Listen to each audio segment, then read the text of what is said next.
Topic को study करेंगे। Foreign की क्या होती है, उसको कैसे इम्प्लीमेंट किया जाता है। अ फॉरेन की is a column, a group of column in a table that links to column or group of column and other tables. The foreign key places a constant on a data in related table which allow MySQL to maintain the referential integrity. It's mean कि दो tables के दरमियान में, column और group of column के दरमियान में जो लिंक इस्टेब्लिश होता है वो फॉरेन की के थ्रू जो है वो इस्टेब्लिश होता है। यहाँ पे हमारे पास एक कस्टमर का टेबल है और एक ऑर्डर का टेबल है।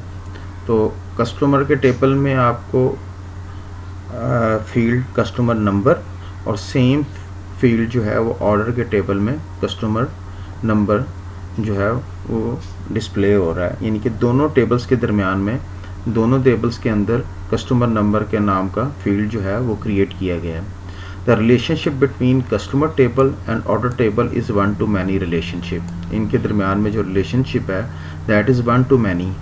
यहाँ पे ये प्राइमरी की होगा और ऑर्डर के टेबल में customer number is a foreign की.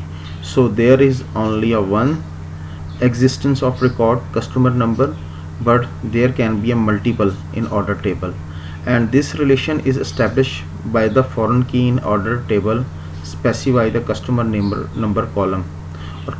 The customer number column in a order table linked to customer number primary column in the customer table. It means that is the primary key, and that is the also customer number that is linked to the primary key of customer table field of customer number. The customer table is called parent table. That is the parent table. Customer का जो table वो parent table है.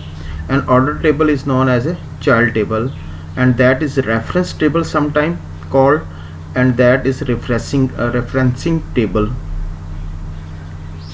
Customer table, foreign key column of child table often refer to the primary key columns of the parent table, that is referring the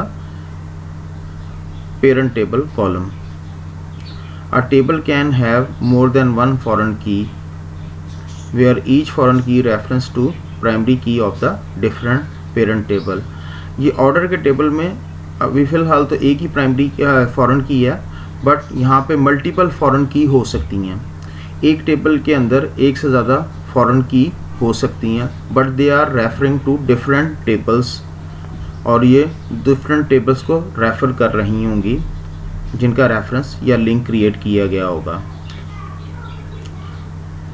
Once a foreign key constant is in place, foreign key column from the child table must have corresponding row in the parent key column of the parent table, or value in this foreign key column must be a null. जब child के table के अंदर अगर कोई भी जब foreign की establish हो गई, चाइल्ड टेबल के अंदर जो भी रो या रिकॉर्ड इंसर्ट होगा that must be a match to the parent table. उससे रेलिवेंट जो रिकॉर्ड या मैचिंग रिकॉर्ड जो है वो पेरेंट टेबल में मौजूद होगा, और नहीं तो नल होगा, दैट मस्ट बी अ नल।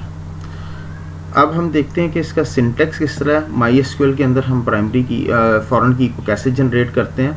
दो तरीके हैं, एक आप क्रिएट टेबल के थ्रू भी जनरेट कर सकते हैं, और दूसरा ऑल्टर टेबल के ज़रिए भी आप प्राइमरी फॉरेन की को जनरेट कर सकते हैं। अगर आपने at the time of creation table primary की फॉरेन की क्रिएट करनी है तो फिर क्रिएट टेबल कमांड के अंदर ही आप स्पेसिफाई कर देंगे। अदरवाइज अल्टर टेबल, अगर आप ऑलरेडी टेबल क्रिएट कर चुके हैं और बाद में आपने फॉरेन की इस्टेब्लिश करनी है तो देन अल्टर टेबल की स्टेटमेंट यूज़ करेंगे। इसका सिंटेक्स जो है कांस्टेंट का नाम आपने स्पेसिफाई करना है, फॉरेन की और फॉरेन की का नाम और उसके कॉलम। उसके बाद आपने रेफरेंस कीवर्ड के आगे आपने पेरेंट का टेबल का नाम बताना है और फिर उसके कॉलम्स बताने हैं, और उसके बाद फिर दो ऑप्शंस होती हैं, डिलीट और अपडेट। अब इसको हम वन बाय वन देखते हैं। पहली ऑप्शन जो है the name of foreign key constraint that you want to create after the constraint keywords. इसके फ़ौरन बाद कांस्टेंट कीवर्ड के बाद आप कांस्टेंट का नाम स्पेसिफाई करेंगे, और अगर आप इसका नाम स्पेसिफाई नहीं करते, if you omit the constant name MySQL automatically generate the name for the foreign key constant. तो वो खुद ब खुद MySQL जो है फॉरेन की का नाम जो है वो जनरेट कर देगा। सेकेंडली ऑप्शन जो है specify the list of separated separated foreign की कॉलम्स आफ्टर द फॉरेन की कीवर्ड्स।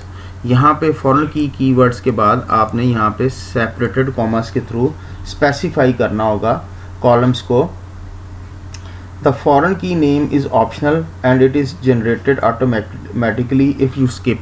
अगर ये नाम जो है ये ऑप्शनल है, अगर आप फॉरेन की का नाम स्पेसिफाई कर देंगे तो ठीक है, अदरवाइज़ अगर आप इसको स्किप कर देंगे तो देन MySQL खुद ऑटोमेटिकली उसका नाम जनरेट कर देगा, और दैट इज़ द फील्ड जिनके ऊपर आप फॉरेन की जो है वो इस्टेब्लिश करना चाहते हैं या लिंक करना चाहते हैं। उसके बाद फाइनली जो आपके पास ऑप्शन है थर्ड जो है parent table followed by the list of separated columns to which the foreign key column references. यहाँ पे आपने पेरेंट टेबल का नाम बताना है और यहाँ पे आपने वो कॉलम्स बताने हैं जिस पे आपने लिंक इस्टेब्लिश करना है फॉरेन की का। पेरेंट टेबल के अंदर जो कॉलम्स मौजूद हैं, अगर एक कॉलम है तो देन आप उसको स्पेसिफाई कर दें, अगर मोर देन वन है कंपोजिट कॉलम है तो then you will separated each column by comma. आप हर कॉलम को कॉमे से जो है वो सेपरेट करेंगे। उसके बाद फाइनली जो है कि जो आपके पास ऑप्शन है specify how foreign key maintain the referential integrity between parent and child table by using the on delete and on update clause. On delete and on update clause जो है वो कैसे इस्टेब्लिश हो। The reference option determine, that is the reference option determine जो determine करती है action which MySQL will take when value in the parent columns are deleted और updated. जब पेरेंट कॉलम के अंदर कोई वैल्यू डिलीट या अपडेट हो तो क्या जो है क्या एक्शन जो है वो ले या क्या इफ़ेक्ट जो है उस पर एक्शन जो है वो परफॉर्म किया जाए। तो MySQL जो आपको ऑप्शन परफॉर्म करती है जो कि फुली सपोर्टेड है in MySQL, restrict, cascade and set null value. ये तीन ऑप्शन यूज़ होती हैं यहाँ पे रेफरेंस ऑप्शन के ज़रिए। सबसे पहले अगर आपने कैस्केड अगर डिफ़ाइन की है तो कैस्केड ऑप्शन का मतलब है if a row from parent table is deleted और updated the value of matching row in the child table automatically deleted और अपडेटेड। अगर आपने पेरेंट टेबल में कोई रिकॉर्ड अपडेट और डिलीट किया है तो वो ऑटोमेटिकली चाइल्ड टेबल में भी अपडेट और डिलीट हो जाएगा अगर आपने कैस्केड की ऑप्शन यूज़ की है। दूसरी ऑप्शन है सेट नल।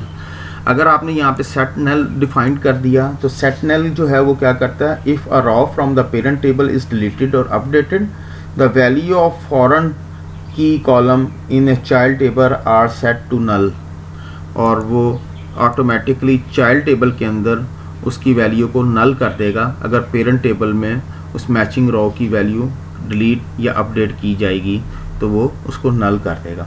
तीसरी ऑप्शन जो MySQL के अंदर यूज़ होती है that is basically restrict. If a row from the parent table has matching row in a child table MySQL reject deleting और updating rows in a parent table.